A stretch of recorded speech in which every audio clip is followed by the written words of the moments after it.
વિદ્યાર્થી મિત્રો 18મી માર્ચ 2026 ના રોજ સામાજિક વિજ્ઞાનની તમારી પરીક્ષા છે અને ઘણા બધા વિદ્યાર્થી મિત્રો એવું કહી રહ્યા હતા કે સર મોસ્ટ એક્સપેક્ટેડ પ્રશ્ન 2026 માટે કયા કયા છે। તો બેટા ડોન્ટ વરી, जब पीडब्ल्यू है तेरे साथ तो डरने की क्या बात बेटा। એવા એવા એવા એવા એવા એવા મોસ્ટ ઇમ્પોર્ટન્ટ ચર્ચા કરીશું આજના જોરદાર લેક્ચરની અંદર કે ભાઈ જે તને તારી પરીક્ષામાં દેખાશે।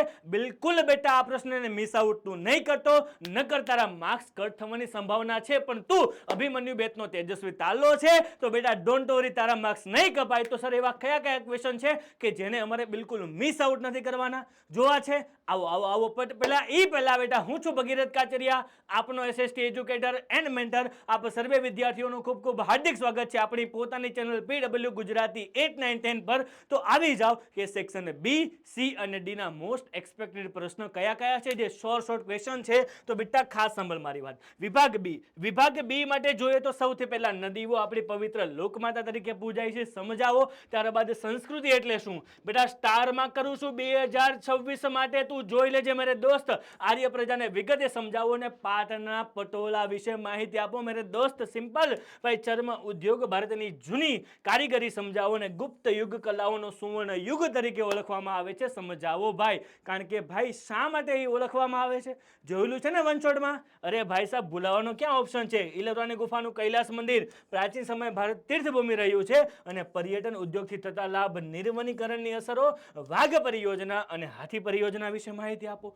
ભાઈ। ભારતમાં સિંચાઈના માધ્યમો, દક્ષિણ ભારતમાં તળાવો દ્વારા શા માટે ખેતી થાય? અને ભાઈ સ્ટારમાં ટીક કરી રાખું છું કે ભાઈ આધુનિક યુગને ખનિજ યુગ શા માટે કહે છે? સિમ્પલ વસ્તુ છે, ડન છે ભાઈ। 2026 માટે મોસ્ટ એક્સપેક્ટેડ પ્રશ્ન છે તાંબાની ઉપયોગિતા, ભારતમાં આઈટી ઉદ્યોગ, પર્યાવરણીય અતિક્રમણ એટલે શું, તેને અટકાવવાના ઉપાયો અને આતંકવાદ અને બળવાખોરી બેટા 2026 માટે મોસ્ટ એક્સપેક્ટેડ છે। ખનિજ સંરક્ષણના ઉપાય, સોનની મોટા ભાગની મિલો હુગલી નદીના કિનારે શા માટે છે અને કેવી વિચારધારા સમાજને વિભાજન તરફ લઈ જાય છે? અને ભાઈ નક્સલવાદી આંદોલન પર શું લખી દે, નોંધ લખી દે। તો બેટા આ હતા મોસ્ટ એક્સપેક્ટેડ વિભાગ બી ના। પણ સર વિભાગ સી નું શું? તો બેટા ડોન્ટ વરી, વિભાગ સી ના એવા શોર્ટ ક્વેશ્ચન કયા કયા છે?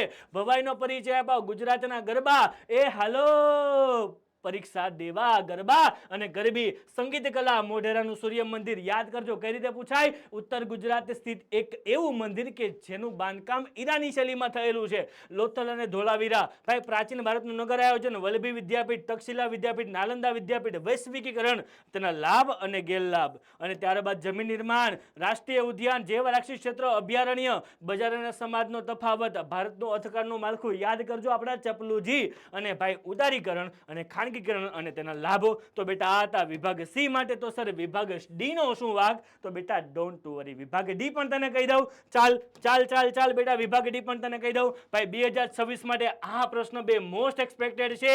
વૈદક વિદ્યા અને શલ્ય ચિકિત્સા અને રસાયણ વિદ્યા તું ખાસ કરીને જાજે, ભૂલતો નહીં મેરે દોસ્ત, ભૂલતો નહીં, ડન। વાસ્તુશાસ્ત્ર, ગણિત શાસ્ત્ર, ઘઉં, ડાંગર, કપાસ, કૃષિના પ્રકાર, ટેકનિકલ અને સંસ્થાગત સુધારા આ પણ મોસ્ટ એક્સપેક્ટેડ છે 2026 માટે, ડન છે વિદ્યાર્થી મિત્રો।